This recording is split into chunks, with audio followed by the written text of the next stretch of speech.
Hola, ¿qué tal? ¿Cómo les va? Soy Andrés Oppenheimer. Gracias por estar con nosotros.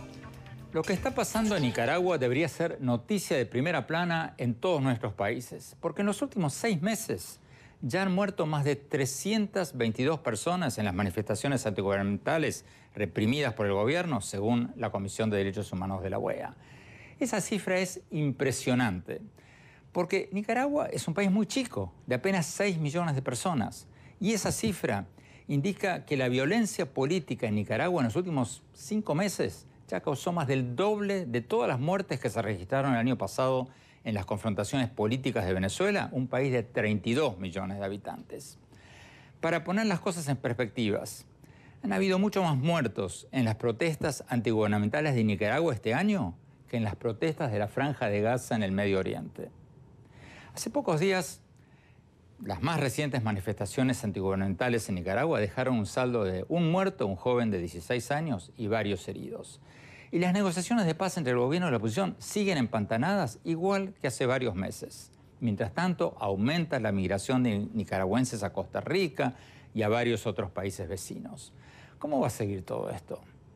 Se lo vamos a preguntar al hace muy poco presidente de Costa Rica, Luis Guillermo Solís.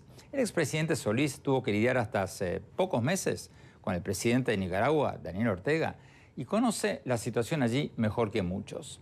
Vamos a aprovechar que ahora que ha vuelto a ser un profesor universitario puede hablar más libremente y le vamos a preguntar qué está pasando ahí. Le vamos a mostrar lo que nos dijo hace pocas semanas el presidente Ortega cuando lo entrevistamos allí en Nicaragua para que nos comente cómo ve las respuestas que nos dio el presidente nicaragüense y qué salidas les ve a los conflictos de Nicaragua y también de Venezuela.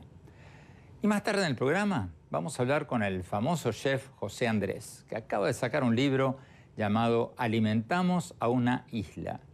Allí habla de cómo preparó 3.7 millones de comidas para los damnificados del huracán María en Puerto Rico el año pasado. En un momento, según sus cálculos, eso fue más comida de la que envió el presidente Trump a la isla. No es la primera vez que el chef José Andrés se enfrenta a Trump. Hace 3 años retiró su restaurante del Hotel Trump de Washington en señal de protesta por la postura del entonces candidato Trump contra los inmigrantes mexicanos y de otros países latinoamericanos. Le vamos a preguntar hoy sobre su experiencia durante la tragedia de Puerto Rico. Las cocinas son caóticas, los cocineros sabemos movernos en el caos. El caos lo convertimos en oportunidad. Un cocinero siempre va a saber dónde hay comida, dónde hay agua, dónde hay cocina, dónde hay gas. Lo que hice es poner al servicio esos conocimientos. Encontramos la comida, estaba en la isla, había harina en la isla, había panaderías en la isla. Empezamos a trabajar con todos ellos para que las panaderías pudieran volver a producir pan. Empezamos a hacer sándwiches. A que la comida que había nos íbamos adaptando a el pollo, el arroz o la carne picada que hubiera. Bueno, empecemos con el drama que está viviendo Nicaragua. Expresidente Solís, muchas gracias por estar con nosotros. Encantado, don Andrés, como siempre. Doctor Solís, el presidente Ortega dice que los muertos en Nicaragua son producto de una conspiración dirigida por Estados Unidos, producto del imperialismo, y que es mentira que los paramilitares que responden a su gobierno están matando a manifestantes opositores desarmados. Déjeme mostrarle lo que nos dijo el presidente Ortega cuando lo entrevisté hace pocas semanas en Managua. Veamos, señor director.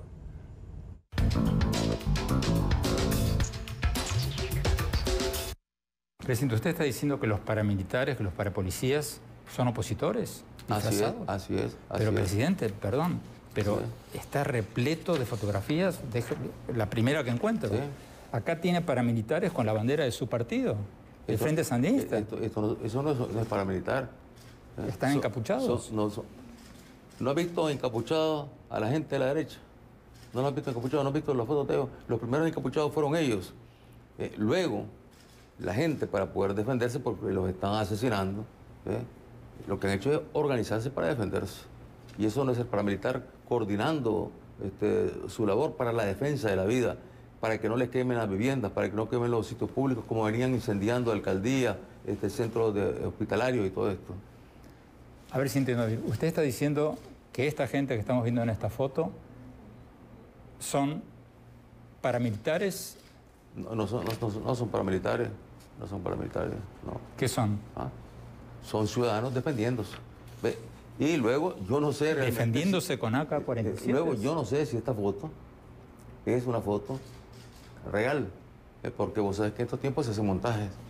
Puede ser que esta foto haya sido armada por la misma gente de la derecha. Es fácil meter banderas del Frente Sandinista y luego presentar la toma como que es un grupo paramilitar. Presidente. Lo que pregunto es, ¿has visto fotos de los encapuchados de la derecha, armados? La verdad que no. Ah, ya ves. Pero no será porque no hay. Se ocultan. Hay. Y te metes a las redes y ellos mismos las divulgaron. Y están ahí en las redes todavía.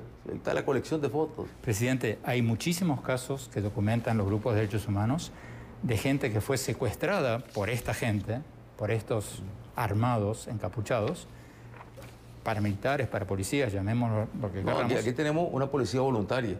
Eso sí, está por ley la policía voluntaria. Hay mucha gente que fue secuestrada en su casa por estos grupos y después aparecen en la cárcel del Chipote, y hay muchos de estos grupos paramilitares que están buscando gente en sus casas y matando gente en manifestaciones resguardadas por la policía. No han matado gente en manifestaciones, eso no es cierto. Y lo que han habido es choques entre armados de la derecha, que han ido a chocar con manifestaciones nuestras. Esto se produjo el 30 de mayo, este choque. El 30 de mayo. El 30 de mayo se produjo este choque. En la manifestación. Y hubieron fallecidos de ambos lados, pues. Pero 15 de la oposición y uno, si mal no recuerdo, del gobierno. No, hubieron más. Y no fueron 15 de la oposición tampoco. Fueron 3 de la oposición y 2 del gobierno y luego muchos heridos, sí. Pero, presidente, ¿cómo explica usted, y no quiero pasar toda la entrevista con este tema porque quiero pasar hacia el futuro, claro, ¿cómo explica usted que estos parapolicías arresten a gente resguardados por la policía y después aparezcan en la cárcel del Chipote? Y tengo muchos casos acá para citarle. Porque tenemos una policía voluntaria que coopera con la policía. Está por ley la policía voluntaria.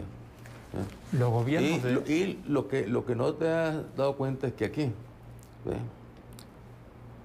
los encapuchados de la derecha, los paramilitares de la derecha, se dedicaron a secuestrar, a asesinar en sus casas, pero hechos públicos por ellos mismos. Presidente, todos estos grupos, la Comisión de Defensa de Derechos Humanos de la OEA, que tiene un enorme prestigio, Amnesty International, Human Rights Watch, varias otras, olvidémonos de las nicaragüenses. Pero tenemos las pruebas. Pero ellos tienen todos los nombres, todos los nombres, todos los documentos. Y aquí tenemos todos los nombres de los que han sido secuestrados en su casa y luego torturados y luego asesinados por los grupos paramilitares de la derecha.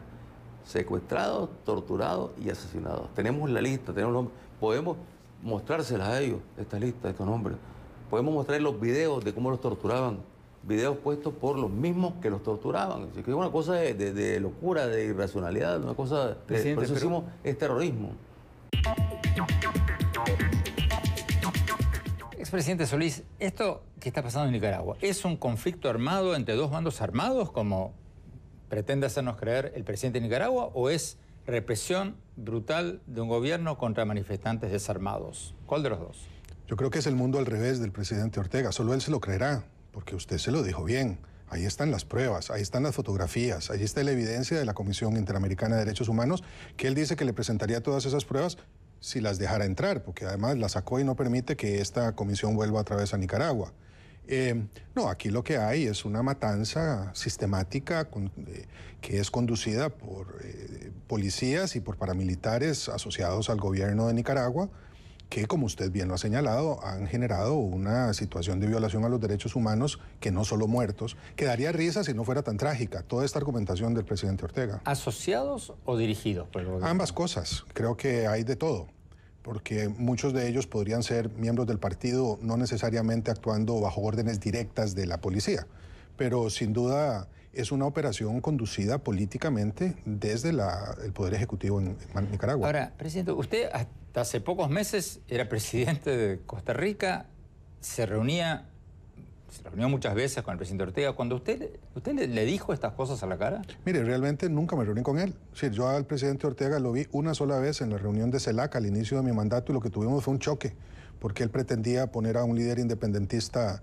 puertorriqueño como jefe de la misión de Nicaragua a la CELAC y llevarlo al diálogo cerrado de presidentes, que es lo usual en estas cumbres. Así es que en realidad con el presidente Ortega yo nunca tuve ningún contacto. Él nunca fue a las reuniones del SICA, no asistió a muchos de los encuentros de América Latina.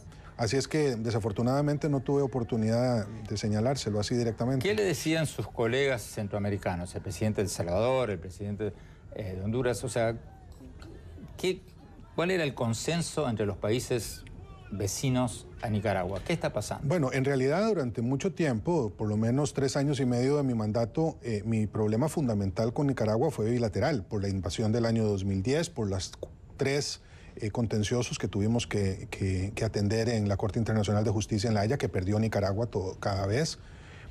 Así es que en el plano regional, el gran problema que tenemos con Nicaragua es que lo vetaba todo. Es decir, no había ninguna posibilidad de llegar a un acuerdo en el marco del SICA, del Sistema Centroamericano de Integración, si Nicaragua no nos apoyaba. ¿Qué está haciendo el presidente Ortega?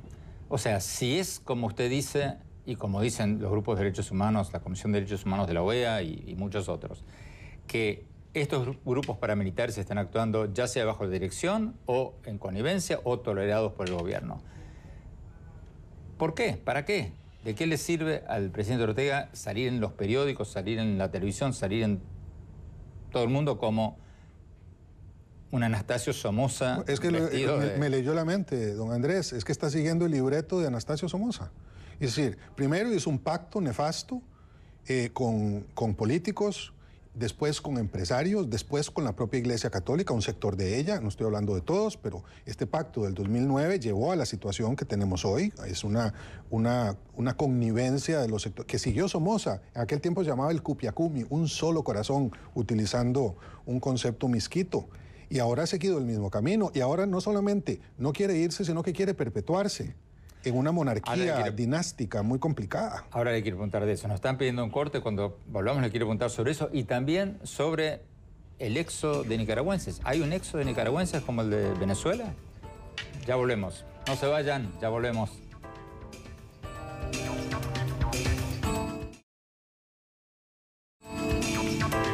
Gracias por seguir con nosotros. Estamos hablando sobre la crisis política en Nicaragua que en los últimos meses ha producido más muertos que la violencia política en Venezuela todo el año pasado. Expresidente Solís, el presidente Ortega, cuando lo entrevisté hace pocas semanas, me dijo que la situación ya se estaba normalizando, que era un conflicto superado, que ya estaba todo camino a normalizar. Veamos lo que nos dijo y quiero su comentario.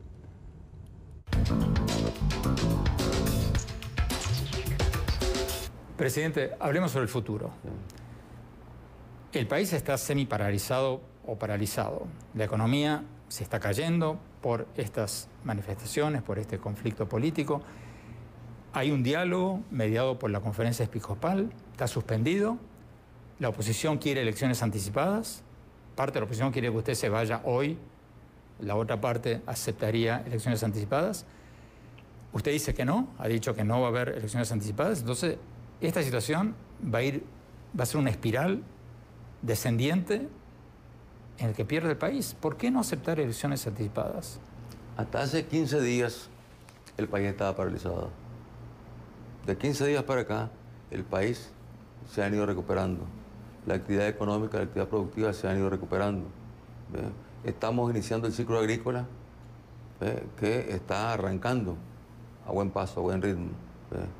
Las industrias de zona franca, por ejemplo, que hayan sido seriamente afectadas, que generan un gran empleo, están ya trabajando de manera normal. Es decir, hay una tendencia a que el país cada día se estabilice y se normalice en lo que es el campo económico, en el campo social, en el campo comercial. Ya los horarios que antes estaban reducidos por el temor a la noche se van ampliando, los horarios de actividades nocturnas. Es decir, el país tiende a normalizarse y yo estoy seguro que se va a normalizar y que la economía, bueno, va a ir acomodándose o reacomodándose en las nuevas circunstancias para poder retomar nuevamente la tendencia que teníamos antes del 18 de abril. ¿No es usted un poco optimista, presidente? Porque FUNIDES, por ejemplo, un grupo del sector privado de análisis económico, estimaba a principios de año que este año la economía de su país iba a crecer muy bien, 4 o 5%.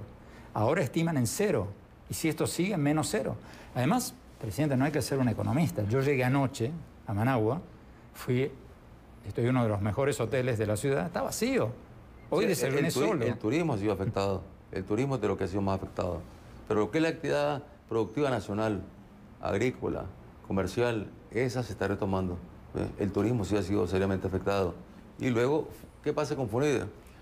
FUNIDES, hasta antes del 18 de abril, era un organismo, digamos, profesional, pero desgraciadamente se metieron de lleno en el golpe, se sumaron al golpe, y el presidente de FUNIDES participa de lo que llaman alianza cívica, es decir, se politizó FUNIDES, que era un organismo que estaba trabajando en función de medir la economía, y todo el mundo acudía ahí a escuchar los informes de FUNIDES. Ya cuando el presidente de FUNIDES se sienta con un discurso político en un agrupamiento de gente extremista que quiere el derrocamiento del gobierno y que lo ha querido desde hace rato, no de ahora, pues, entonces ya él mismo se está descalificando. Comandante. Eso no significa que la economía no esté golpeada. Claro que está golpeada la economía, ha sido afectada seriamente. O sea, aquí el golpe ha sido terrible para la economía, tomando en cuenta que Nicaragua es un país con una economía bien frágil, que es la segunda economía en América Latina, después de Haití. Expresidente Solís, ¿se está normalizando la situación en Nicaragua, como dice el presidente Ortega? No, señor, todo lo contrario. Y usted se lo dijo bien, la economía va en picada. Olvidémonos de los números de FUNIDES. Supongamos que lo que dice el presidente pueda ser cierto. El propio Banco Central de Nicaragua dice que el crecimiento este año va a ser del 1. Era del 4 o 5 la estimación a principios de 2018. O sea que si hasta los propios economistas del gobierno reconocen que esto es una tragedia, no digamos el menos 4%, que es lo que calcula FUNIDES. 7 millones de dólares estaban saliendo a Nicaragua hace pocas semanas a la semana de gente que estaba sacando su capital de allí. Me dicen que ahora el número está en 2 millones porque ya no hay tanta plata para sacar. Pero no solamente eso, las cosechas, que el presidente Ortega decía van a estar de lo más bien, están generando este año un rédito para las exportaciones de Nicaragua mucho menor también, por todo el desarraigo que está produciendo esto en mano de obra que se va del país, ciertamente. Doctor Solís, hablemos un poco del desarraigo. ¿Hay un fenómeno parecido al de Venezuela en Nicaragua en el sentido de que se están yendo nicaragüenses o son exageradas esas versiones? ¿Qué ven ustedes en Costa Rica? No, es un éxodo muy importante. Yo no estoy diciendo que se vayan millones de personas como en Venezuela, usted lo decía bien también, eso es más chiquito. Pero solamente en el acumulado de la Dirección General de Migración en San José, según me cuentan, porque ya yo estoy dando clases aquí en Miami, estamos sobre 23,000 solicitudes de refugio, nada más. Imagínese usted lo que es simplemente el tránsito informal, digamos el que pasa y que no, de la frontera y no solicita estatus de refugiado. Son decenas de miles de nicaragüenses que han llegado al país, se les está atendiendo, se les está buscando acomodo, tenemos responsabilidades humanitarias y de derecho internacional que respetar, pero el número es importante. ¿Es un problema esto o no? ¿O es manejable? Mire, no, en un momento de crisis fiscal como la que tiene el país es un problema. En el mediano y largo plazo no, porque esta gente muy productiva. En Costa Rica la migración nicaragüense ha ayudado mucho a la economía en muchos campos, desde los servicios hasta la parte agrícola. En fin, yo en eso siempre veo esta migración y cualquier migración como una oportunidad, ¿verdad? Pero en el corto plazo, y especialmente al coincidir la llegada de esta nueva oleada de migrantes con una crisis fiscal, sí le pone presiones muy importantes al gobierno, especialmente en temas como educación y como salud, que en Costa Rica los servicios públicos en ambos campos acogen a los recién llegados como parte de una política pública. ¿Cuál es el consenso entre los países de la región? El Salvador tiene un gobierno de izquierda, Honduras de derecha, etcétera, etcétera. ¿Cómo se está viendo el tema de Nicaragua? ¿Hay una preocupación como la de los vecinos de Venezuela o no tanto? No, yo creo que no la hay y parte del problema es ese. De hecho, tendremos que enfrentar en las próximas semanas una decisión en donde el gobierno de Nicaragua está incidiendo, cosa que a mí me parece insólita, francamente, que es el nombramiento del nuevo presidente del Banco Centroamericano de Integración Económica. Una calificadora independiente escogió a candidatos que no incluyen al candidato nicaragüense y Nicaragua estaba tratando de operar para imponer a su candidato o bloquear el nombramiento de alguno de los otros, que incluyen a agentes de varios países, un hondureño, un salvadoreño y un costarricense. Y veremos qué es la posición de los países al fin de cuentas frente a esa intención. Pero es que no hay consenso, cosa que me parece francamente solo explicable porque los otros países de la región, incluido el mío, yo no estoy excluyendo a ninguno, tenemos problemas importantes que atender en estos momentos y entonces estamos muy concentrados en ello. Pero en la región debería de haber una respuesta mucho más clara que fue preludiada, he de reconocerlo, por el secretario general del SICA, el expresidente Vinicio Cerezo, que en Madrid hace 2 días hizo una declaración en donde insinuaba gestiones que se están haciendo de forma más bien, no voy a decir secreta, pero reservada. Tenemos que ir a un corte, presidente, y cuando hablamos quiero preguntarle qué va a pasar ahora, cuál es el futuro de Nicaragua, cómo se va a resolver eso. Quiero que escuche lo que nos dijo el presidente Ortega y quiero escuchar su comentario. Vamos a un corte, ya volvemos.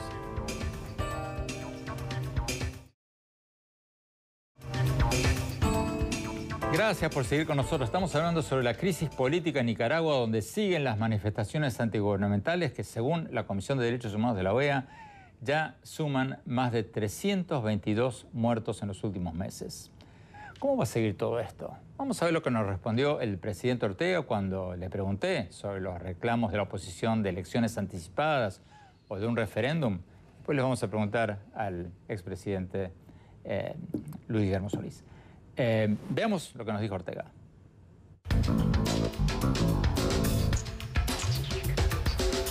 Comandante, esta gente que usted llama terroristas, que ellos dicen están tratando de defenderse contra lo que ellos califican de una dictadura suya, quieren elecciones anticipadas. ¿Bajo qué condiciones aceptaría usted elecciones anticipadas? Es que no tiene sentido elecciones anticipadas. Aquí yo he participado en muchos procesos de paz. Y recuerdo, tengo presente, fresco, todo lo que fue el proceso de paz en Centroamérica, con los presidentes centroamericanos. Teníamos la guerra en El Salvador, en Guatemala y en Nicaragua. En ese proceso de paz se trabajó en primer lugar para la paz. O sea, que terminar la guerra, eso es lo más importante. La paz, la estabilidad, la seguridad, retomarla en estos países. Y abrir espacio a las fuerzas políticas que están incluso prohibidas para que pudieran participar en las elecciones. Y en ningún momento se planteó ahí que se adelantaran elecciones. Pero, comandante, corrígeme si me equivoco. Sí. Usted está diciendo que el país estaba encaminando hacia una institucionalización democrática. Sí, no, hacia un fortalecimiento, porque la democracia no es perfecta en ninguna parte. Hay que irla perfeccionando constantemente. O un fortalecimiento democrático. Sí. Pero que, y que por lo tanto, dice usted, no hace falta cambiar los plazos electorales. Si es así, ¿aceptaría usted, por ejemplo, un referéndum? Preguntarle a la gente, ¿quieren o no elecciones anticipadas? Es que, ¿cuál es el problema aquí? ¿Por qué no? Mira, ¿cuál es el problema? Sí, le podríamos preguntar a la gente, claro que sí. Y si la gente dice que sí, bueno, vamos a elecciones anticipadas. Y si la gente dice que no, van a decir que hicimos fraude. ¿Por qué? Porque todavía las reformas que hay que hacer, los mecanismos, todo el trabajo que hay que hacer para poder fortalecer el sistema electoral necesita también de recursos. Entonces necesita de inversión y eso no se resuelve tampoco. Presidente, esto que está diciendo usted es muy importante. Entonces usted me está diciendo que si la OEA, por ejemplo, o un grupo de países amigos ponen dinero para hacer un referéndum, en serio que nadie pueda dudar, incluso si lo gana usted, que nadie pueda decir fraude, ¿usted aceptaría? Es que toma en cuenta lo siguiente, aquí está frente a una oposición que no acepta ninguna alternativa más que la salida del gobierno. Supongamos, esa es la posición. supongamos. Y luego, lo más grave de todo esto es que si aquí sentamos el precedente de que a un gobierno que se le hace oposición en la forma que nos ha hecho oposición a nosotros en estos meses, en estos 3 meses, ya con tranques, con acciones armadas. ¿Tranques? Tranques, no tranques, tranques con acciones armadas, es decir, ya con hechos de violencia, terrorismo, que ese gobierno puede ser desalojado. Entonces se acabó aquí la vía electoral y volvemos nuevamente a la historia pasada de Nicaragua. Presidente Solís, ¿cómo se sale de esto? ¿Cómo se sale de esta impas en Nicaragua? ¿Usted lo escuchó? El presidente Ortega dice, no voy a hacer elecciones anticipadas. ¿Usted cree que es una postura de negociación o que él está firme, no va a hacer elecciones anticipadas? No, evidentemente el presidente y el régimen sandinista no quieren elecciones anticipadas y no quieren irse. Las promovieron. No quieren irse. No quieren irse. Las promovieron en el 90 y creo que aprendieron mal la lección que ellos mismos facilitaron, que fue una elección pronta que llevó a la elección de doña Violeta Barrios de Chamorro. Que perdieron ellos. Que ellos perdieron masivamente y ahora no lo quieren volver a repetir. Ellos pasaron por ahí. Me parece que todas las justificaciones del presidente son eso. Presidente, porque en Nicaragua había un movimiento sandinista, pero últimamente se le están saliendo cada vez más de sus dirigentes. ¿Hay una familia ahí cada vez más reducida o realmente tienen una base y dirigentes todavía que tienen una minoría, pero una minoría sólida? No, hay una minoría sólida. Ayer salió una encuesta en el periódico Confidencial en Managua, en donde el tamaño del partido sandinista es sobre el 20%. Es el más grande partido, es el único que realmente porque cuenta. La oposición se divide y la ilegalizaron y todo lo posible por destruirla. Además, se corrompió mucho, especialmente los movimientos liberales con el pacto que hicieron. Ya todos los demás estaban en el saco, pero eso fue tremendo. Entonces, sí hay un partido fuerte que tiene un pedazo de la población. No se puede negar eso. Esto, presidente? O sea... Creo que la salida de don Andrés Paz por elecciones anticipadas, que tienen que ser muy meticulosamente observadas para que no ocurra lo que dice el presidente, efectivamente es un riesgo que por vía democrática empecemos a generar estabilidad en todas partes, pero es que esto no es todas partes, es un caso que tiene que ser analizado por las consecuencias humanitarias que tiene. Y me parece que el diálogo nacional que se había impulsado y que el gobierno ha clausurado, era el espacio lógico para pactar. ¿Y cómo se reactiva eso? ¿Alguien está hablando de un grupo de países amigos para reimpulsar, revivir este diálogo? Bueno, yo de ello no he escuchado más que lo que señalaba en Madrid después de las declaraciones del expresidente Cerezo, el secretario general del SICA. Pero creo que no es una mala idea. En todo caso, como usted bien lo señalaba, la cantidad de muertos que hay y los efectos económicos que esto tiene no llevan a Nicaragua a otro escenario que no sea el de una tragedia aumentada y anunciada. Y desde ese punto de vista debe hacerse todo lo posible para que se encuentre ese punto de diálogo que es esencial para que esto salga por las buenas, que por las malas puede terminar también, cosa que no auguramos para Nicaragua. Presidente, la semana pasada, en el marco de la ONU, de la Asamblea General de las Naciones Unidas, 6 países presentaron una petición oficial para que la Corte Penal Internacional investigue al presidente Maduro de Nicaragua por abusos a los derechos humanos, crímenes contra la humanidad. ¿Qué le parece esto? ¿Es un acto simbólico o es un acto importante? No, creo que es un acto importante y podría resultar trascendental si la Corte admite esa solicitud, que debería de ser acompañada, dicho sea de paso, por los otros 14 miembros del Grupo de Lima. Es una solicitud innovadora desde el punto de vista del derecho internacional y sería uno de los recursos finales que tenemos para una salida. ¿Chances? Bueno, aquí va a haber toda una discusión de tipo jurídico, ¿verdad?, sobre si procede o no procede. Es un gobierno que gobierna, tiene las complejidades de la prueba, aunque la oposición venezolana ha documentado muy bien las violaciones, hay que reconocerlo. Pero no es irónico, presidente, que por un lado el presidente Trump en las Naciones Unidas habló durísimo contra Venezuela, muchos exiliados venezolanos lo adoran, pero por otro lado torpedió todo esto al decir que la Corte Penal Internacional no tiene jurisdicción, no tiene, o sea, que Estados Unidos no lo va a apoyar. O sea, no está torpedeando la mayor esperanza actual de conseguir medidas internacionales contra Absolutamente. Pero es que ese es el problema cuando coloca el debate internacional hoy entre globalización y patriotismo, o entre globalización y una unilateralidad, ¿verdad? Esa crítica tan fuerte que hace el presidente a los organismos multilaterales lleva a estas incongruencias, porque finalmente sabemos que es allí, en la multilateralidad, donde se encuentran muchas de las soluciones para problemas internacionales que allá no son ajenos a la comunidad y no solo propios de un país que puede estar en determinado momento incumpliendo las responsabilidades internacionales. Porque no podría haber Estados Unidos, no se podría haber sumado Estados Unidos si se sumó Canadá.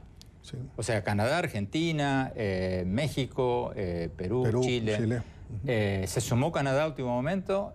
Si se hubiera sumado Estados Unidos, ¿esto tendría más influencia o no? Sí, sí, claro que sí, por supuesto. Y daría además demostración absoluta de que la salida multilateral es la que auspiciamos, que no hay ninguna segunda intención. Pero déjeme preguntarle claramente, porque hay mucha gente, y especialmente en las redes sociales, esta semana, estos días, que están hablando de la opción militar en Venezuela. Usted hasta hace pocos meses iba a todas estas cumbres con todos estos presidentes. Ya el Grupo de Lima, 11 de los 14 países, algunos de los mismos que presentaron esta petición ante la Corte Penal Internacional, han dicho no apoyaríamos una opción militar. Usted, del 0 al 10, ¿qué posibilidad real ve de que Estados Unidos intervenga en Venezuela? En estos momentos 0. Pero además... ¿Por qué?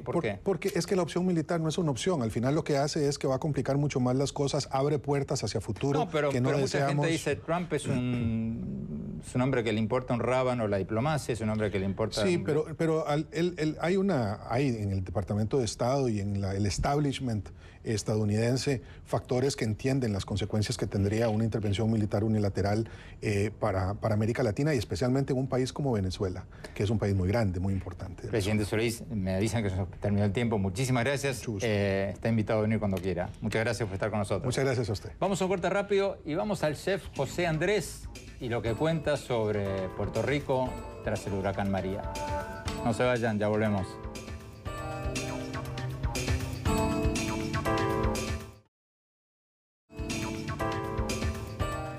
Gracias por seguir con nosotros. Estamos con el famoso chef José Andrés, el dueño de una famosa cadena de restaurantes en Washington, Los Ángeles, Las Vegas, Miami, Puerto Rico. Acaba de publicar un libro llamado Alimentamos una isla, una historia verdadera sobre la reconstrucción de Puerto Rico.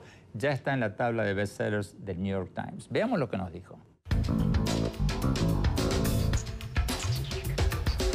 José Andrés, muchas gracias por estar con nosotros. Encantado. Está sacando este nuevo libro, Alimentamos una isla, una historia verdadera sobre la reconstrucción de Puerto Rico. Vino el huracán María, 20 de septiembre del año pasado. Tú vas ahí. ¿Cuándo llegaste? ¿Cómo llegaste? ¿Por qué llegaste? La isla se levanta el viernes, justo después de que María haya dejado Puerto Rico. 3 días después consigo meterme en el segundo o tercer avión de línea regular que aterrizaba en San Juan. Le dije a mi mujer que iba por 5 días, que el fin de semana regresaría. Un día como hoy, domingo, yo ya le había dicho a mi mujer, una semana después de mi llegada a Puerto Rico, no sé cuándo voy a regresar a Washington. Aquí hay un gran problema y voy a intentar dar de comer a cuanta gente pueda. ¿Cuánta gente resultó ser? Empezamos siendo 20 amigos en un restaurante José Enrique en Santurce, en el corazón de San Juan. El primer día hicimos 1000 comidas, llegamos a 150.000 comidas al día. El primer día éramos 20 voluntarios, llegamos a 25.000 voluntarios. Empezamos con una cocina, acabamos con 26 cocinas por toda la isla. Al final dimos de comer más de 3.7 millones de comidas. ¿Cómo compara eso con la ayuda del gobierno? ¿Cuándo llegó el gobierno? ¿Antes? ¿Durante? ¿Después? Obviamente el gobierno ya estaba allí porque FEMA normalmente se mueve. FEMA es la agencia de emergencias del gobierno americano, la ayuda federal. Pero María había sido como algo que no se había visto nunca. Tenemos que entender que si uno se va a los mapas de María, verás que atravesó la isla de un lado al otro. Entró como huracán y salió como huracán. La devastación fue total. Las cocinas son caóticas, los cocineros sabemos movernos en el caos. El caos lo convertimos en oportunidad. Un cocinero siempre va a saber dónde hay comida, dónde hay agua, dónde hay cocina, dónde hay gas. Lo que hice es poner al servicio esos conocimientos. Encontramos la comida, estaba en la isla, había harina en la isla, había panaderías en la isla. Empezamos a trabajar con todos ellos para que las panaderías pudieran volver a producir pan. Empezamos a hacer sándwiches. A que la comida que había nos íbamos adaptando a el pollo, el arroz o la carne picada que hubiera, las bandejas, empezamos a encontrarlas, lo que no nos lo enviaban en el avión. Empezamos simplemente a trabajar unidos para que todo lo que hubiera pudiera llegar a esas cocinas centrales que teníamos y desde ahí empezar a distribuir en la isla. Tú has sido muy crítico de la ayuda o la falta de ayuda del presidente Trump a la isla. ¿Qué hicieron ustedes que el gobierno no hizo? Que quede claro que la gente del gobierno o de las grandes ONGs que también faltaron, los voluntarios de Cruz Roja, a todos ellos chapó, porque hay gente que realmente trabajaron muchas horas. Lo que he sido crítico es con las instituciones, con los sistemas que tienen esas instituciones, con el famoso red tape. Aquellos momentos donde te dicen, cuando tú les das una solución, te dicen, esto no es posible. Cuando la gente tiene hambre y la gente tiene sed. Dame un ejemplo. Por ejemplo, hubo un momento que después ya teníamos necesidad de agua. Yo no la podía comprar porque aunque me la enviaran de Florida o de otros lugares, se la quedaba siempre los militares en el puerto. Yo quería que FEMA me diera, por ejemplo, a mí agua para poder repartirla, pero yo tenía lo que se llama un mal llamado contrato con FEMA, donde nos daban dinero para tener dinero para pagar. Estábamos gastando muchísimo dinero, pero como tenía contrato no me podían dar el agua. Entonces yo les decía que me la vendieran. Me decían que como tenía contrato, el gobierno federal no vende agua. Entonces les decía que la compañía a las que ellos compraran, que me la vendieran a mí. Me dijeron que no porque ellos tenían el contrato. Al final, todo eran respuestas negativas del por qué yo, en el proceso de intentar dar de comer, no podía llevar agua. Era un sinsentido. Esos son esos momentos donde ves que hay que cambiar las normas del juego. Tú en el libro apuntas más arriba, lo criticas a Trump. Es que al final no es criticarlo, pero tú eres el líder. Yo creo que el liderazgo es 51% empatía. Pensar en el prójimo, y sobre todo en aquellos americanos a los que tú sirves. Yo puedo entender de que ese huracán María fue destructor y de que a lo mejor no estuvieron preparados. No les critico por no estar preparados, pero sí por no adaptarse a las nuevas soluciones que había que rápidamente activar para ayudar a que Puerto Rico rápidamente se levantara. El gobierno de Puerto Rico dice que hubo 2.975 muertos, citando el estudio de la Universidad George Washington. Trump dice que hubo entre 6 y 18, un poquito más que eso, no mucho más. Cuando él estuvo en la isla, a la semana y media, casi 2 semanas del huracán, él dio un número mucho más concreto, que obviamente se olvidó posteriormente. 16. Dijo 16. Yo pude llegar a ver 4 cadáveres. ¿Cómo es posible que yo, cocinero, que iba dando de comer, cierto es que iba de hospital a hospital, viera 4? Yo en toda mi vida había visto solamente 2 muertos. Si vi 4, vi el 25%. Vengo de Carolina. En Carolina hubo ya más de 40 y tantos muertos. Un huracán 2. Nadie se creía ese número. Y obviamente al presidente se le da la información. Lo que no puede hacer, casi un año después, es que cuando ya el gobernador reconoce ese número para intentar ya olvidarnos de aquella situación, que él de alguna manera diga que si eso era un ataque demócrata o de alguna manera cuestionando que en Puerto Rico realmente murieron 3.000 personas. Él, al no reconocer el número de muertes, lo que hizo al inicio es mucho daño a Puerto Rico. A él minimizar las muertes y lo que había sucedido en Puerto Rico hizo que la ayuda federal no llegara con la fuerza que debería. Tú no es la primera vez que entras en contratiempo con Trump. Tenías un restaurante en el Hotel Trump en Washington, lo retiraste, si mal no recuerdo, porque estabas en desacuerdo con sus críticas a los inmigrantes, a los indocumentados. ¿Hubo un juicio? ¿Cómo fue eso? No, nunca llegamos a juicio. Él me demandó, me llevó a juicio. Yo, si hubiera sido él, a lo mejor hubiera hecho lo mismo. Él es hombre de negocios, yo soy hombre de negocios, más pequeñito, pero hombre de negocios. Él me demandó a mí, pero yo le demandé a él. Al final, no sé ni dónde quedó la cosa. Nuestros abogados se dieron la mano por detrás. Él siguió con su hotel, pero yo me salí con la mía de no abrir un restaurante en una propiedad del señor Trump. Es lo mínimo que podría hacer por mis principios, pero sobre todo por todos aquellos mexicanos y todos aquellos latinoamericanos que el señor Trump insultó. Yo, si quiero vivir con mis principios, no puedo estar trabajando al lado de una persona que sin ningún tipo de razón insulta a aquella gente que de alguna manera son de mi misma sangre. Pues Andrés, mucha suerte con tu libro. Muchas gracias. Alimentamos a una isla. Gracias. A ti. Tenemos que ir a un corte, no se vayan. Cuando volvamos, mis conclusiones. Ya volvemos.